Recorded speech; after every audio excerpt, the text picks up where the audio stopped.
Welcome to Are You Okay? I'm your host, Claire, along with my sister and co-host, Bridget. The dogs are here. You might hear Marcus breathing if you're just listening and you're not watching. How are you? Are you okay? Aww, Nah, be serious. It's I'm okay. dressing better than I feel. I tried to look snatched for the people, and I spilled all my nail glue on my hands, so God keeps me humble. It looks like you have lace gloves on. Ew. The glue has just dried Cringe. all over your hands. It makes me so sad. It's hard to look Just at. don't look too close, but the nails look kind of fun. Yeah, little Khloe Kardashian. What are you drinking? We've had fun with these this week. I've been chugging these this week. Yeah. These are non-alcoholic Busch, which obviously Busch is like the bottom shelf of beer, and for whatever reason, this is one of the best non-alcoholic beers I've had. I think because Busch already tastes kind of, I don't know. They taste real, so I've been chugging them. They don't do anything for me except for make me a little bloated. But a cold Busch non-alcoholic beer, 9 out of 10. Nice. We have a winner, I think, so far. Thus far, yeah. Yeah. I This like them and the too. White Claws. Say it again. This and the White Claws. Oh, yeah. Wait, those were fun. I forget what I gave that, but I do love those White Claws. I think they scored pretty high. They actually might have been a 9. I think because it's been warmer lately, just the idea of a beer and it's a good fake beer, Yeah. it's hitting. How do you feel about them? Oh, they're good. They're good. The other night, actually, I had like 2 or 3. And it really tasted like a real beer. And I was excited about it. And I was excited for you. And tastes good. Easy to like have a meal with it. Yeah, with burgers. Honestly, like they taste so much like the real thing. Like I sometimes feel buzzed. Okay. That I have not yet experienced, but I will let you know. Am I still in frame? This dog is so big. Marcus joined us on the couch. He's been doing that lately. He's not really a couch dog. For months, well, I've only been here for 3 months, but for those 3 months, Marcus was always on the floor, behind the couch, or behind the kitchen table. And this last like week or so, I don't know, maybe he's trying to signal that like something's wrong with you. You know, when dogs like I have cancer. That's not funny. Sorry, that's horrible. I hope not. you have a few like weeks left to live. Oh my gosh. Would it be that bad? No. So I would score this. Yeah, I'd give it probably an 8 out of 10. You spilled? Everywhere. I have the dropsies today. That's okay. The fact that we're recording. Maybe I do have something wrong with me. What would you score your mental health on a 1 through 10? Be honest. You can't say 5. You can't say 7. Okay. Because 5 and 4. yeah, that was what I was gonna say. It's been rough. You know, Mom always says Lent happens. Like, even if you don't do well with your Lent and practices, Lent will happen to you. And I know what she means this Lent. Like, it has just been a lot. There's been a lot of family stuff, a lot of individual stuff. It's just been a very emotionally draining couple weeks. Yeah, I agree. I agree.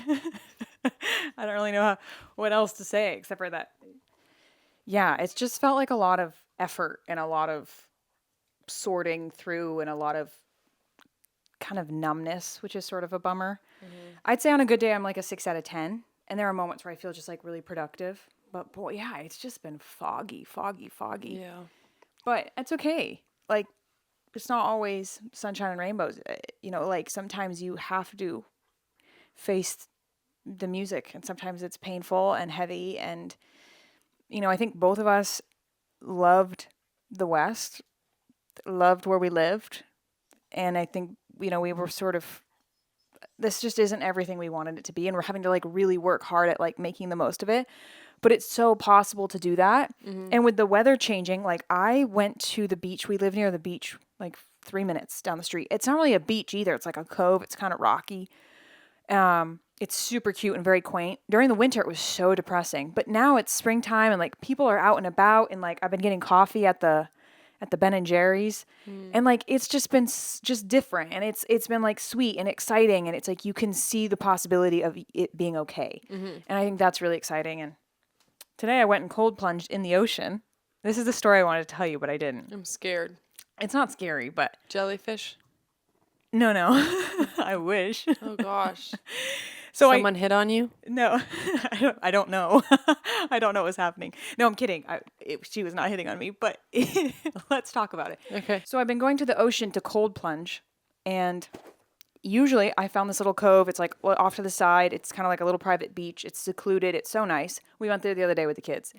And that's where I've been cold plunging. So cold plunging is just like you sit in the water for like 3 minutes, 8 minutes, whatever, and you just kind of take in the benefits. Crazy shit, dude. Never. You should try it. For money on a game show, maybe. Yeah.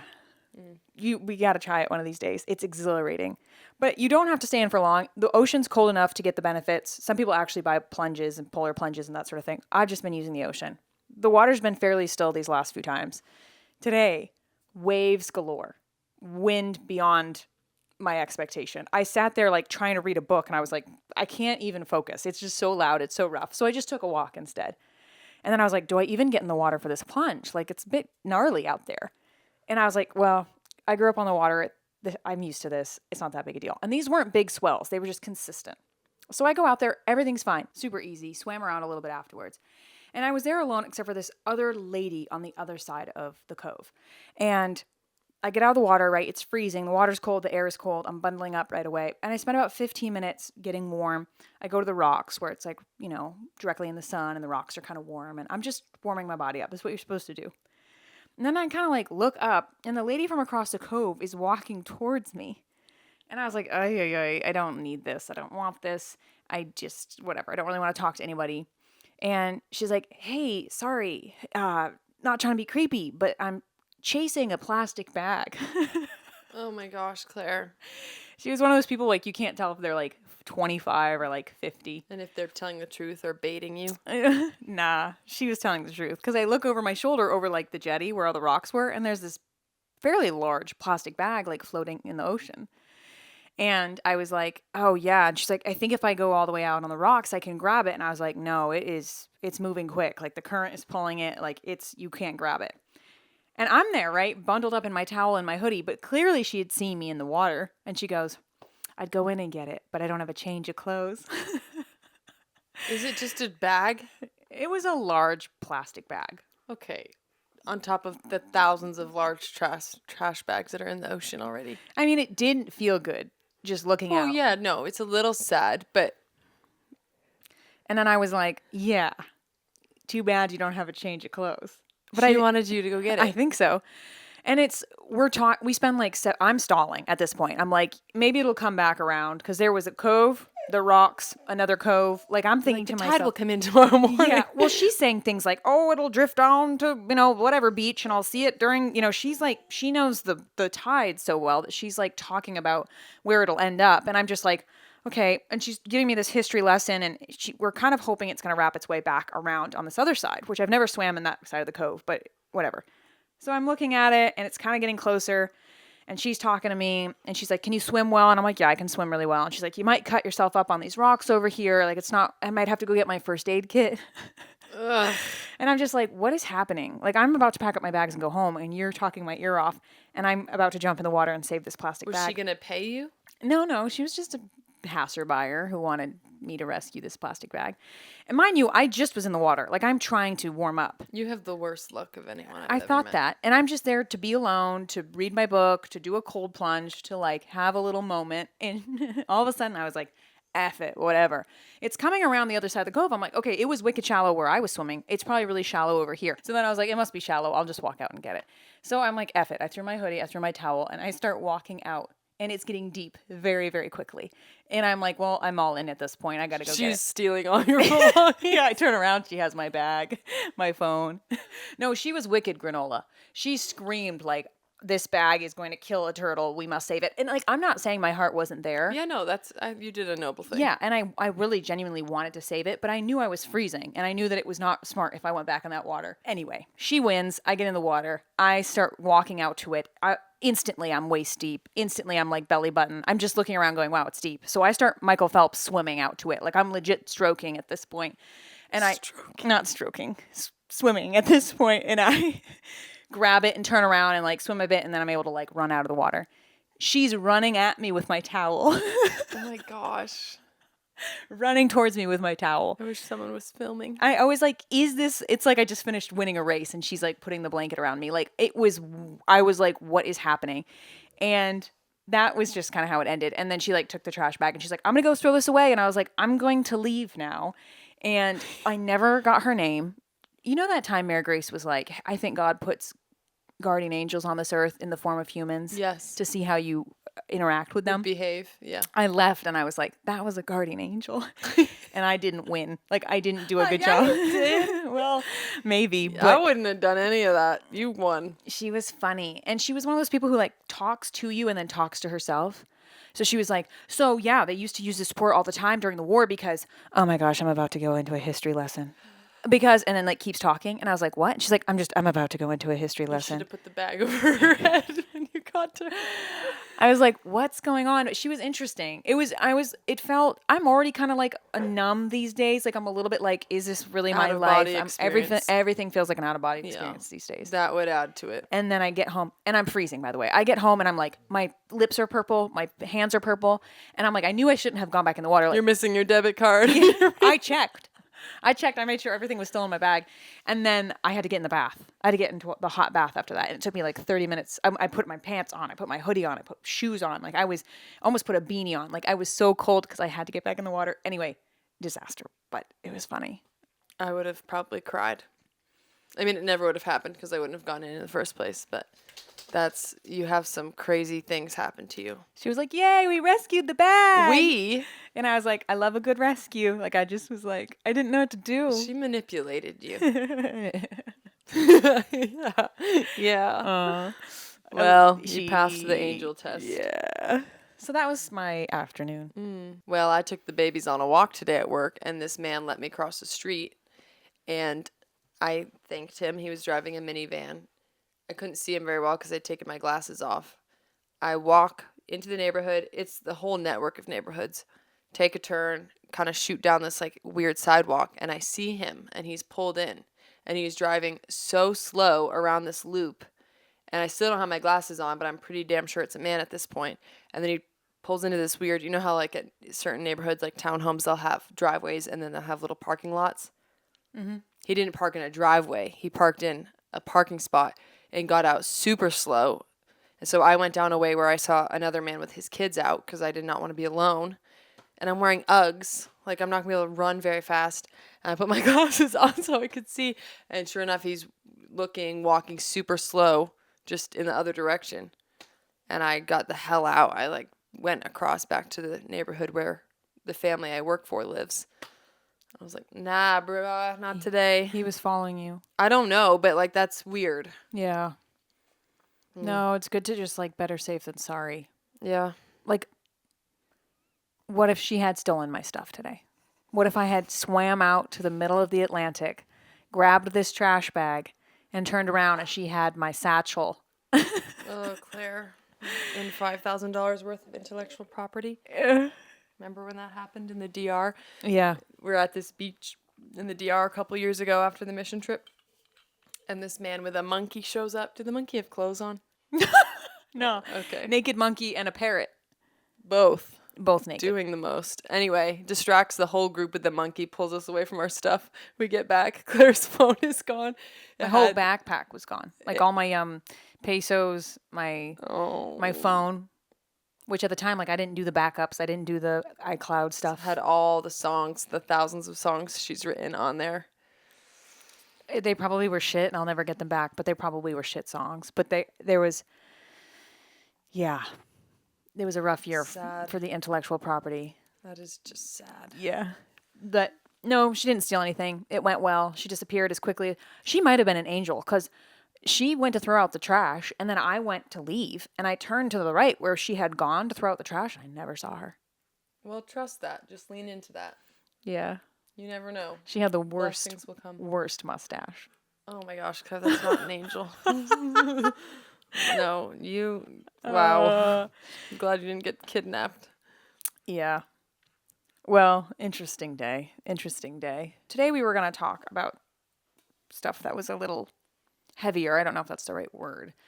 But we were just going to get serious about some things. We've had like a lot of chats in our past about like relationships, whether it's like with family or with friends or like actual relationships, you know, with boyfriends, and girlfriends and that shit. And we're just like trying to wrap our heads around life and I don't know, we wanted to kind of get into that a little bit, and just the nature of relationships and the grief and like the loss and sort of the reality of responsibility and how that ends up playing a huge role in the survivability of a relationship. And we've had multiple situations in the past few years where we can pull from. You know, it's not just one that we're thinking about. Well, yeah, I think it is a heavy topic, and it's just depressing because I think I'm realizing as I get older and am more critical of the people I have in my inner circle. You know, when you're young, you just want a bunch of friends, you want to be popular, you want to be liked. So there's kind of a priority on fun and likability and all these things. And then if you were trying to get well, and I think this is particularly people who have been through a lot, you know, you're coming to terms in your late teens into your 20s, you're coming to terms with how you've gotten to where you are and why that is and what you need to work through and heal from. And I think there's so much talk. I mean, we've talked for hours and hours, but just in general, there's so much talk on healing and self growth and overcoming trauma. Like it's trendy now. But the reality is, if you're actually doing the work, and it can be simple, it can be something simple or seemingly simple. And I've said this a million times. Like I stopped drinking. That's all I had done was stopped drinking. I was still a wreck and my personality was all over the place and people were dropping like flies. And so I think what's depressing is realizing if you actually are serious about getting well and being intentional and having friendships that really feed that and help sharpen you and vice versa, most people are going to let you down royally. And I did not realize. It's why we've started to be more careful about throwing the word narcissist around. Because, I mean, I was starting to feel like everyone was a narcissist. And I think all people have selfish, egocentric traits. You know, we're all broken. We all can be selfish. We all have egos. It's what you're working all your life to be humble and overcome those things. But I don't know. I've realized that, like, I think most people just really, really struggle with the people around them getting well and growing because we are a mirror onto the other. So that's just what's been so disappointing. And it's happening left and right. It feels like all the time, be it family members, be it friends, you know, my circle has gotten pretty dang small. And I'm not saying all people are narcissists, obviously, but there's just so much selfishness. And people, I just really don't think most people actually, to their core, want to see you do, at least not do well if it means better than them. And it's just a hard pill to swallow. It's depressing as hell. And then if you already have a people pleaser, purple people Arnold eater, Palmer. literally, if you're already tending toward wanting to make the people around you happy and you don't want to lose people, it can be very depressing. Yeah. Yeah. I think it's ironic too because it's not that other people can't keep up, it's that they won't. Like that's what is kind of astounds me is like it's not even an inability to keep up. It's like they lack the desire to. And it's for me, I've always said, like, imagine you're on a ladder and you're climbing that ladder with somebody and you're on the same rung of the ladder. That's when you're compatible because you can talk and chat and you're eye to eye and you can hear each other really well and you can see each other. But imagine I start climbing up that ladder and you don't want to climb with me. How much harder is it going to be for us to connect because now I'm a few steps ahead of you? I mean, picture that in your head. Picture two people on a ladder and now I'm five rungs higher than you. Now I got to turn around to see you. Now you're looking up at me. Now we can't hear each other that well because we're 5 to 10 rungs on the ladder apart. We're not eye to eye anymore because we can't see each other because you're on a lower. That's the visual I see. It's like you can climb the ladder. You choose not to because it's more work to keep going. I don't know that some of these people can. I think there's honestly, and it depends, like obviously there are different personalities. I think so many people are so uncomfortable with that level of self-awareness where they realize like this person makes me uncomfortable because they are climbing and I am not. Like that takes an incredible amount of self-awareness, humility, maturity. It's just a lot of things that we all struggle with, but I think most people just sincerely do not possess. Like I remember when I quit drinking, I had a friend who at first made the alcoholism like, oh, maybe I'm an alcoholic too. Like she couldn't sit with the fact that I had something she didn't have. And then instead of that, because of course she wanted to keep drinking, her rationalization, her way of like pushing me away basically because I now made her uncomfortable because I wasn't going to be blackout all the time with her, was that I was faking the alcoholism. And it's like that, the kind of things people tell themselves to rationalize basically pushing you out the door onto the next level are kind of mind blowing. And I think it's what's most upsetting is that there's such a lack of like rationale to it, and that it's rampant. Like, so much so that we've actually stopped and asked ourselves, like, are we the problem? And I mean, I think we can see where we have problems and where we can tend to be self-centered or whatever. And anyone who's not asking themselves that is part of the problem. It's the people that aren't looking in the mirror and being like, well, what could I be doing different that are causing this mess? But yeah, I guess it's just scary to me how many people are running around rationalizing, pushing good people out of their lives so that they can continue their narrative of bullshit on the level they're at. Yeah. Yeah. And it's not all that complicated. You know, like I remember a year or two ago, we were living kind of shit lives. And then I was like, hey, I'm going to start working out and filming videos. And I lost someone in like a week and a half just from having a schedule that was busier. I was more involved with fitness. I was trying to post content daily. And they literally were like, why are you doing this? And I was like, well, I'm just super determined to get healthy and to succeed. And that was the end. They sabotaged that relationship as quickly as they could. They started making decisions that were hurtful and harmful. And it was like, you don't want to be in my life anymore, do you? Right. Because I'm done. I've done jack shit. I worked out for 10 days. You know what I mean? Like I've done nothing. I'm no stronger than I was a little while ago. I don't look any different. Like, but I became less available and I started to become focused, and that's all it took. And if you look at our lives and you were to look at them on paper, like we're not that impressive. We just have standards for ourselves that we're trying to not necessarily achieve, just attempt to get to our max potential, whatever that is. Like we want more out of life and we're kind of pushing ourselves to get there. And it's amazing. I'll say anytime I start to like turn and I can tell I'm doing a 180 and I'm going from an icky life to like trying to get my shit together, I will literally say, okay, here, this is a test. Let's see who survives. Right. Me.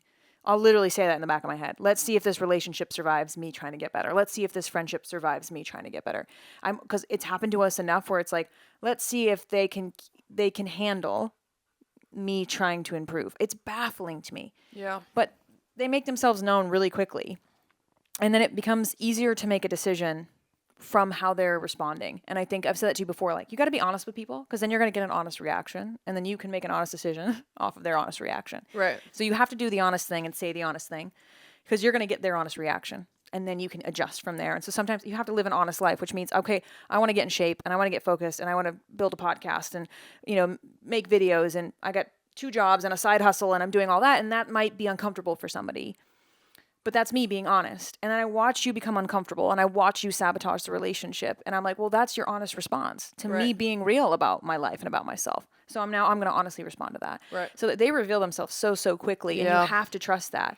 Like, let them walk if they can't stand what they see when they look at you. Yeah. And they can't stand what they see in themselves when they look at you. Like, let them walk, even though it's a loss and there's pain in that loss. Yeah. Well, and I sometimes think, and Mom has said this, she's joked, or not really joked, but said that you and Mary Grace and I can tend to be kind of abortive, like we're quick to cut. And I think, one, if you've had to walk away from a parent and realize that a healthy relationship with a parent is not possible, then you're not going to put up with it from Joe Schmo. You know, if you've lost a parent figure because of a lack of responsibility on the parent's part in maintaining a healthy relationship, then you're going to say to Joe Schmo, nah, bruh, like I've given up more. So I've always said that. I've always thought like I gave up my own dad. I eventually came to terms with I have to give up my own dad because I cannot tolerate this treatment. And I can't tolerate this lack of responsibility. And I can't tolerate this disconnection and I can't tolerate this conditional love, right? I reached a point in my life where I said, I have to cut my dad out of my life. So nobody's off the table, really. There's very few people who are off the table for, I can and will cut you out of my life. So you cut out your own parent. Nobody is off the table for walking away from an unhealthy situation. If we've already had to cut DNA out of our lives. Right. Well, and like you said, and this is a follow-up point, it doesn't start by being like, we can't do this anymore, goodbye. It starts by raising a reasonable concern to the person that they, if they are being humble and reasonable and loving, will consider, at the very least consider, and say, okay, you're right, I could have done this different or whatever. You know, they're going to hear the hurt, hear the concern, and minimally try to validate that. And even if you're off in completely left field or the person has no idea what they've done, a reasonable, loving, mature person will say, I have no idea what I've done. Walk me through this. And unless you're batshit and your concern wasn't reasonable, then a very mature conversation can happen. I mean, that's love. That's relationship. People are going to hurt each other all the time. You should be able to go to someone and say, hey, this confused me or this hurt me. And then a loving response would be like, okay, let's talk about it. I don't ever want to make you feel that way. How can I never do this again? What happens with these manipulative, egocentric, sometimes narcissistic people is you bring a rational, reasonable concern. And then instead of being like, dude, I'm sorry, or like, explain this to me, whatever, instead of having a rational, reasonable response, they twist it just so to make you feel like you're the irrational. It's called gaslighting. You're the irrational one for even raising this concern. And here's how this whole problem that you're raising is actually your fault. So the person that you're bringing the hurt to is not only self-righteous, they're also the victim. They're the hero and the victim all at once. And you're the irrational clown who's causing all the trouble. It's crazy. And you end up, I mean, I remember conversations with Dad, and there have been many people since where you end up being like, what just happened? Like, you feel like you are kooky but Annie. And then this narcissistic person is able to be like, that's right, you crazy. Because you lose your shit trying to reason with delusion. And you cannot reason with delusion. The irony to these relationships, and if they're delusional, then there's really no point in breaking it down for them, because they might not ever really be able to understand it. But I always find it so baffling that an inability to take responsibility is going to kill more relationships than the problem itself. That is insane to me, because the problem is fixable. The problem is probably a 10-minute conversation. And if you're willing to take responsibility, even if you're unsure of the hurt, you can really dead that problem, that conflict really quickly. It's the lack of responsibility that compounds. And all of a sudden, an issue that could be fixed in 10 minutes, you're now 6 feet in the grave being covered in dirt because you just dug the person who did the hurtful action is now like digging a massive hole for themselves. Right. Because they just talk in circles and they spin some sort of narrative that just cannot ever come to a solid resolution or conclusion. Right. And it's insane. It's like, I was thinking, it's like if you physically got hurt by someone, like say they accidentally cut you while cooking and you were like, oh, you cut me. And it's a really light, easy cut on your wrist. Imagine them being like, no, I didn't. Well, yeah. Right. Yeah, well, yes, you did. Like, I'm bleeding. Well, you were in the wrong place. You put your hand there. Right, you put your hand there. You're in the wrong place. You put your hand there.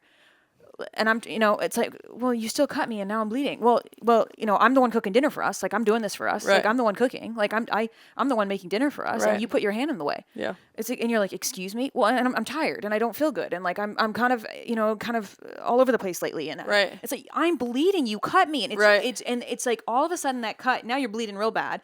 And, maybe it's in the food. It's in the food, and maybe it gets infected, and all of a sudden you got to amputate your hand because they didn't tend to a tiny wound. Yeah. That's what not being able to take responsibility does. You end up having to amputate relationships because a tiny cut became an infected, pus-filled issue that could have been handled if you had just had the humility and the vulnerability to say, oh my gosh. And the love, frankly. If you love someone, some of this you should want to do even when it's not. Yeah. Easy. You don't want the person you love to be hurting. You certainly don't want to be the cause of the hurt of the people that are coming to you. Yeah.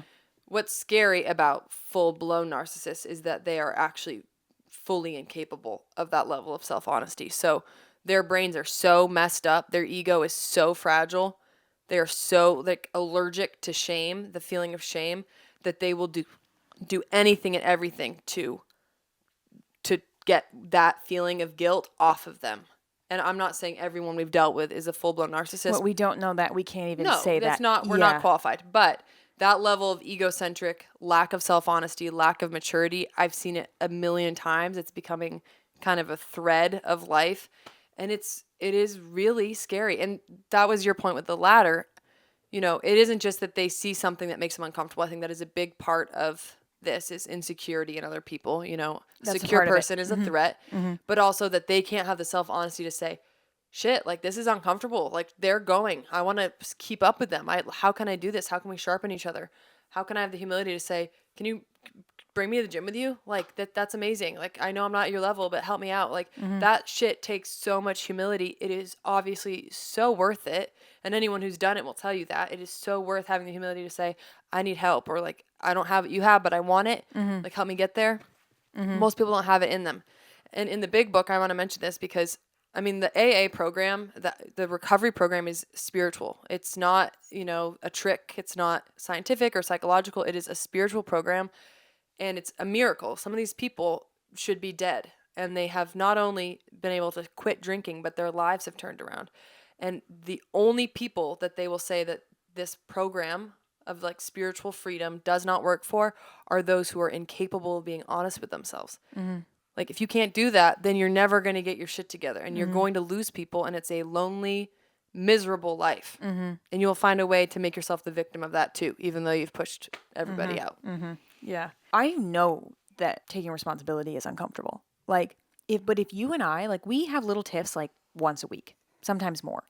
If there was an inability to take responsibility from either party, we would be incapable of a functional relationship, and we might not be in each other's lives anymore. There are little cuts throughout the week. The other person has to say, oh my gosh, I wasn't thinking and I cut you. I'm sorry. Let me fix that for you. Let me help you. Even if it's an accident. Or, I'm so sorry, Bridget. I was like in my own world and I've been so self-centered and I wasn't paying attention to you and I accidentally cut you. This is a metaphor, but like, you see what I'm saying? Like, and then you take care of it. You help them take care of it, and you try not to ever do that again. Like, that's not easy. And I think our instinct, I've said this before, I think almost every human being's instinct is to defend themselves and to protect themselves. And that's fine. Especially if you've been through some trauma, you're trying to survive. And your brain, even as an adult, might still be in the state of, attempting to always protect itself, and so you might always be attempting to survive. So you're going to defend and protect yourself if you're always in a state of trying to survive, which might mean instantly being defensive because you're trying to protect yourself from what they're accusing you of. And maybe vulnerability and insecurity is so, so scary for some people. No excuse for the people out there who cannot take responsibility and can't humble themselves to what's actually happening and can't form an apology. And I mean, imagine this. Imagine the pain of a bruised ego is more hurtful to you than losing me. Right. Imagine that. Right. That's what's happening with these people. The pain that comes with the pride being bruised is greater than the pain of losing me. Right. And they choose losing me because the lesser painful thing for them is that their pride or their ego or simply their insecurity, which is a really nice way of saying it, but it's true. I don't want to diminish what they might be feeling. It must be horrible. I wouldn't want to be them. Right. We all have insecurities, but imagine your insecurities being so, so big that you have to always pick whatever is best for your pride and your ego over what's really happening and how to save the relationship or how to protect and we know a lot of people like this where it's like, you're losing your sister because you're incapable of just taking a deep breath, looking at where you went wrong. And for me, it's not what happened. If I hurt you, that's enough for me, right? If we're playing baseball and I accidentally hit a line drive and it hits you in the arm and you're hurting, that was a complete accident. Maybe that was, there's nothing, but if I hurt you, that would bother me. Like, I'm just take the emotional and psychological hurt and make it physical. And some of the way people respond to hurting you emotionally, it's baffling. Because I think if they were to hurt you physically, they would have a different response. Meanwhile, they hurt you emotionally or psychologically, and they don't even have any ability to like wrap their heads around their responsibility in that hurt. Well, and it's not always hurt. Sometimes it's just like, hey, bruh, like sometimes all you're doing is calling out to someone like, this doesn't make sense to me. Like your behavior's been a little off. I'm just kind of wondering what's going on.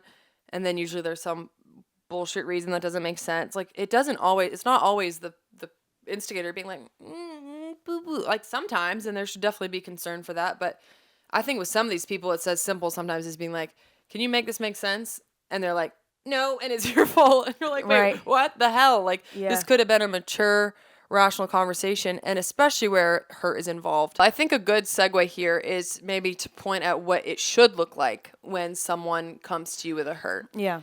Because it helps to have a practical strategy, because obviously it's loaded. Also, you might not always agree, which is where I think it's completely fair to be like, hey, I'm sorry that I've made you feel a way. Can you explain to me why or how? Like, you don't have to just be like, oh, sorry, I'm the worst. What'd I do? You know what I mean? Like, Yeah. I think it's very fair. And sometimes people do come to you with hurts. I mean, we've had this conversation a lot where I don't think you should be hurt. And like, that's obviously a horrible way to start the conversation, but it is not wrong to have the person go into what they're saying. Like, what are they really saying? Why did this hurt you? Or what did I do specifically that hurt you? That's fine. Jordan Peterson, you mentioned this the other day, Yeah. was talking about how the best way to move forward when there's been hurt, the best way, formula, I guess, for forgiveness is kind of modeled off of the Catholic sacrament of confession. Confession or contrition is like, hey, I'm sorry. Yeah. This is what I did. I'm sorry. Penance or repentance would be, how can I make it up to you, you know? Yeah. And then amending would be, excuse me, I keep burping on this fake beer. Amending would be, or resolve would be, how do I never do this again? Like, Yeah. I don't ever want to do this again, and I'm going to try really hard never to do this again. Yeah. Yeah. So it's like it's a 3-step process, and it really involves it's thorough. There's depth to it. It's not just Sorry, you feel that way. yeah. It can't Pop out. I think apologies and forgiveness, there's depth to it. It's not a shallow thing, which I think is why taking responsibility is scary. And I think people know intrinsically it's not just a shallow thing. It can't be. So if you're a shallow person, you're going to want it to be a shallow thing where saying, hey, I'm confused by your behavior and it's hurting me, that's deep instantly. Now, it's not that deep. It's not that big a deal. This is not something to abort a relationship over. But it's scary to immediately think, okay, I've hurt somebody. So we need to assess what's next. And if it involves, I'm sorry. And how can I never do this again? And how can I make it up to you? And then trying your best to never do that again. That's a lot of self-awareness that needs to happen. Yeah. And that's a lot of discipline in the future to try not to. The fight we got in the other day, I was like, there's no way I'm going to be able to do this. There's no way. Like, I felt so tired. I was like, there's no way I'm going to be able to never do this again. The effort it's going to take for me to never do what I did to you the other day or the last few months ever again. Like, I've already done it to you in the past. Like, I've already been, without getting into details, like, I've been a shitty friend to you in the past. We've had that chat before. And then here we are a couple years later, and I'm being a shitty friend to you again. But you can totally tell. I mean, even since that conversation, it's been different. Like, you can tell when someone, really doesn't want to hurt you, which there's just so much benefit of the doubt. When you can trust that, when you have a friend, I mean, Phil and I, when we've had conflict, there's such peace knowing that, like, no matter what, I know in my heart, like, deep in my core, that he would never do anything on purpose to hurt me. Yeah. And I really feel that with my siblings even. And like, we've all, between the 6 of us, had stuff to work through. Yeah. And we still do. And like, but if you know that the person, at the very least, deep to their core, does not have your ill will in mind, it's a hell of a lot easier to be like, okay, like, we can work through this or give the benefit of the doubt. But I left that conversation like afraid I wasn't going to have the courage or the discipline needed to make amends. Well, it's already been better. Well, good. I'm glad. And it gets easier as you go. It's amazing how literally day one, like, I was like, F that, like, F it, F her. I'm tired. There's no way. No, I didn't really feel that way. But like, I was like, couldn't wrap my head around the strength it was going to take to try to behave differently around you. I felt like, I don't know if I can do it. Daunting. Yeah, it felt incredibly daunting. You thought you had to eat the elephant in one bite. Yes. Okay, honestly, 8 out of 10 on the Busch Lights is making me burp a lot. Yeah, they're bubbly. I was going to drink more of mine, but Usa licked. I'm on my second. Usa licked mine. I like to binge. I think this is a little bit, this hit me today. Why is it difficult after a relationship ends with somebody you love, but you have to take space from? Maybe not forever, right? If it's a sibling, family member, friend, it doesn't matter. I think sometimes there's chance of things reconciling, but the walking with dad, right? I was 21 years old and I decided I was going to cut my dad out of my life, our dad out of my life. And I had just had enough, right? You just reach a point where you can't tolerate whatever. It's not healthy, whatever it is. So I had come to that conclusion. I realized today, when you have to cut out of your life or walk away from a relationship that is no longer healthy for you, for whatever reason, whether it's confusion or hurt or lack of responsibility or any range of kind of what we've covered today and other things, right? That wasn't a catch-all, but and there's no apology. There's no remorse, no fight, no care. You end up having to sort of apologize to yourself for them. You have to kind of care for yourself for them. You have to fight for yourself for them because they're not doing it, right? In a perfect world, that relationship, which involved two people, would involve you and that person fixing it, fighting for it, caring for it, right? So if in a perfect world, dad would have taken care of me, right? And even despite all the issues, in a perfect world, dad would have come to some sort of conclusion of, I've messed up and here's what I need to do to fix it. Right. Right. So in a perfect world, when someone cuts you with a knife accidentally or on purpose while cooking, they're going to help you get a bandage and ointment and clean the wound. Yeah. They're going to check in on you for the next few days because they cut you with a knife. Accident or on purpose, right? It's kind of scary thinking about it on purpose, but so that analogy is like a little creepy. But you know what I mean? Like in a perfect world. So when someone confuses you or hurts you or blames you or victimizes themselves after mistreating you or a number of things we've talked about, and there's no accountability, there's no remorse, there's no fight, there's no real apology. You end up having to do that for them, for yourself. And I think that's the post breakup, whether it's a relationship or a family member or a friend, that post life that involves just you and you've had to walk away from them is now twice as difficult because you're having to nurse yourself back to health without the person who wounded you and that responsibility they had to take care of you afterwards. So that whole like self-care, revenge body, like that post breakup or post end of a relationship, like I'm going to fucking get my shit together. I think it's everyone's attempt to like heal wounds that someone else should have helped you heal. And that's why it's so painful. It's so sad. It's so empty. It feels so lonely. That's a good point. It's because somebody else was supposed to be there helping you get well from harm that they caused you. So when I think about 21 years with our dad in my life, that's a deep, deep care that he didn't handle. Right. And so now imagine the work I'm having to do my side of the relationship and his. It's called therapy. It's, you know what I mean? It's like I'm on my third therapist, in 3 years because I've moved, not because they were shit. But you know what I mean? Like this might be a lifetime of effort to like making it up to yourself. Yeah, and not in a self-conceited, selfish way, but it's like if a relationship involves two people and then they harm you and there's no attempt to care for you. Yeah, there's no reconciling or amends or confession or all this. You are now reconciling and amending and caring for yourself. Yeah. A wound that you didn't inflict on yourself. Yeah. And I think that's why that's just a tough stretch of life. And I think it depends on maybe the depth of the relationship, the depth of the recovery. So with dad, the recovery might be, who knows? I got to get to the bottom of this at some point, right? Because the wounds from that spread and they are spreading and they're showing face. So that's a deeper wound that needs care. But some other wounds from my past aren't as deep and they might not take as much time or effort. But like, again, you get cut, you have to care for that cut. Yeah. And you might have to care for these cuts. Yeah. Without the person who should have been there helping to help mend you back to life. No, that's a really, really good point. Damn. I feel like I'm going to pass out. Well, it's just heavy, but it's true. Yeah. And it's important to talk about. Yeah. Were you crying? I teared up a little. Gosh. We can cut that. No, that's okay. This is me trying to be. Oh. You know me, I like to isolate when those things happen. Yeah, you know me. I like to let you isolate when those things happen. No, good points. Yeah, oofa. Let's just end on a fun note. We don't have to talk for long. Songbook cinema? Songbook or cinema, yeah. You want to go first? Speaking of manipulation. What, you have so much fun segueing things and throwing that word around.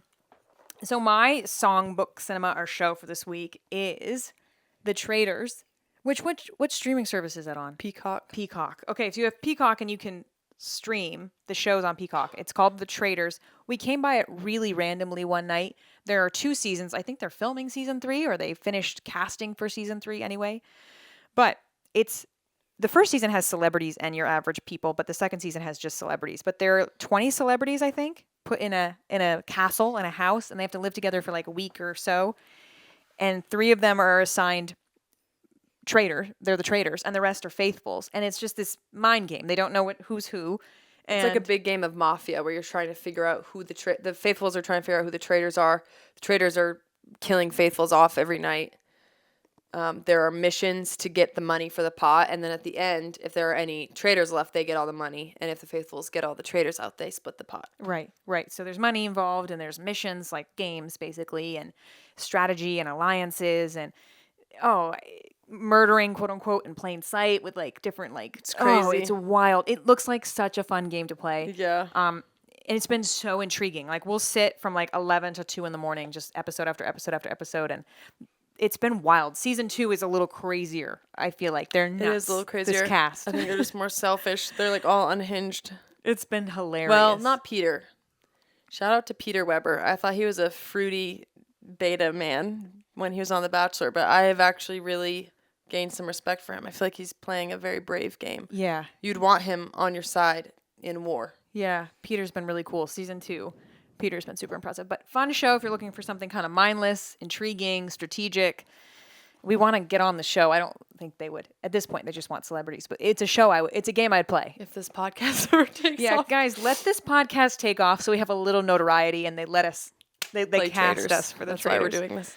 All right. Your My show. songbook cinema is Pocahontas. It's funny because Bridget nannies these 2 kids and she'll be texting us throughout the day the silliest things, but she'll be like, have you guys seen the Mario movie?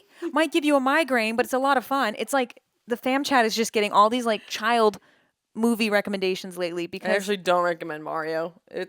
I thought you guys would like it because you all like playing Mario, which I don't. But then the movie is just so much stimuli. Like my head hurt. yeah. And, like the strobe lights is just chaos because it's Yeah. like the game, but on crack. Yeah. So, but Pocahontas, the OG. OG Pocahontas. I don't know if they've made a live action. I've actually never seen Pocahontas, but I've always kind of loved it because I like Native American stuff. And I had just woke up feeling kind of like sad. I just sometimes feel like I'm really big. Bridget thinks she's big, but it's like a height thing. And No, it's everything. But I definitely feel like, I have a big head and I'm tall. And I can just be kind of self-conscious of it.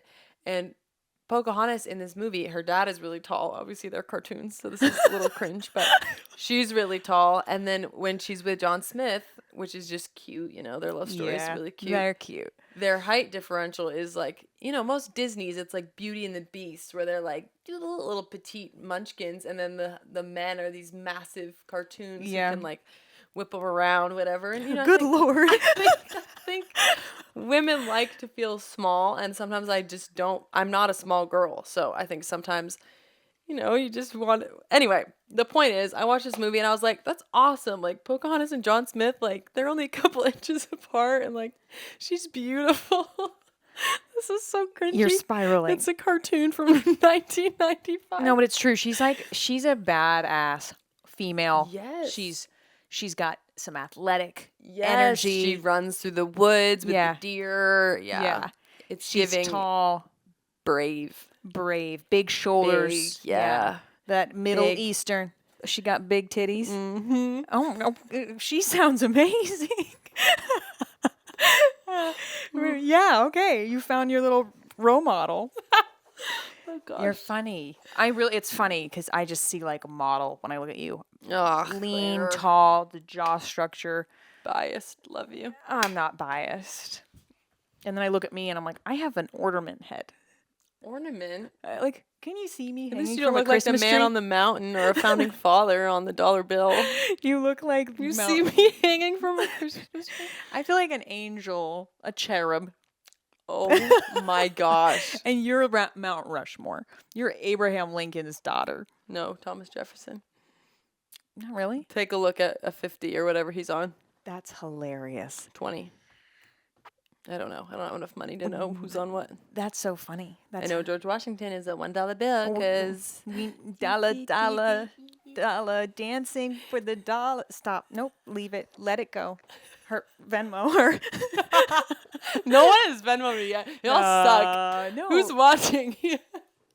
I don't know. 150 people an episode are I'm watching. kidding. You guys don't suck. The fact that many people have even watched this is somewhat of a miracle. And also, it's just awkward. If you guys sent me money, I would send it back because it's just kind of sad. No. It's really a joke at this point. We're joking. I am thriving financially.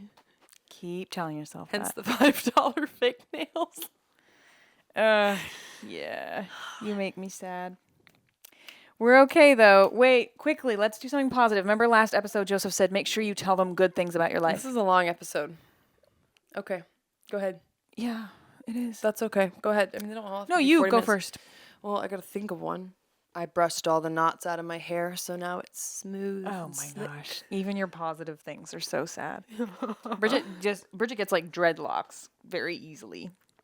Yeah. And then she has to spend like, all you gotta do is not shower for 2 weeks, and it's dreadlocks. oh my gosh. Let's not get into your hygiene habits. No, Claire, ew.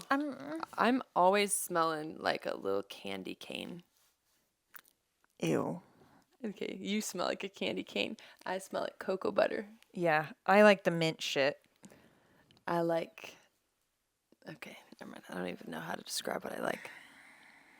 Oh, my win is I reached out to a semi-pro soccer team in the town next to ours and asked if they needed photographers and videographers for their upcoming season, and they do. And it's volunteer, so it doesn't pay, but I get to be on the sideline, possibly. I don't know. Soccer? Soccer. A semi-pro soccer team needs videographers and photographers, so it's volunteer, but you're part of the social media content team, and Sick. I don't really know what it's going to entail, but any opportunity to be a part of that would be super sick. And the really cool thing about doing photo and video gigs, even if it's for free, is like you end up being at events for free that you probably would already be at, and you're not in the stands. You're like on the sideline, or you're on the field, or you're on the track. Getting the best spot in the house. Yeah. So if you're out there like wanting to get into the video and photo space, I would just recommend like finding media applications, emailing teams. Like you might have to do it volunteer, but you end up being at events and you end up being part of things you would be at anyway Right. for free, and you get to be up close and personal. So it's like really cool. So nothing's paying yet, but these things have been so exciting Well, already. your portfolio is getting kind of cool. I know. It's been fun. Yay, winning. Win, baby. Okay. All right, leave your narcissistic boyfriends and girlfriends, y'all. We were going to not use that word. We don't have the credentials to diagnose anybody. But, I think I've been right most of the time. yeah, I don't think you've been wrong. I've yet to regret. We've yet to regret. That is true. No, don't clink the mics. My only regrets were waiting too long with some of these people. Yeah. Just say sayonara. We're on Spotify and Apple Podcasts, audio version. The video version is on YouTube. That's our most popular platform right now. So thank you guys for watching and being part of this. The description will include links to the beer. I don't think we talked about anything else today that will be linked. And we just really appreciate the support and the love. And we'll see you next time. And please don't Venmo me. That was really a joke. Venmo her. Good night.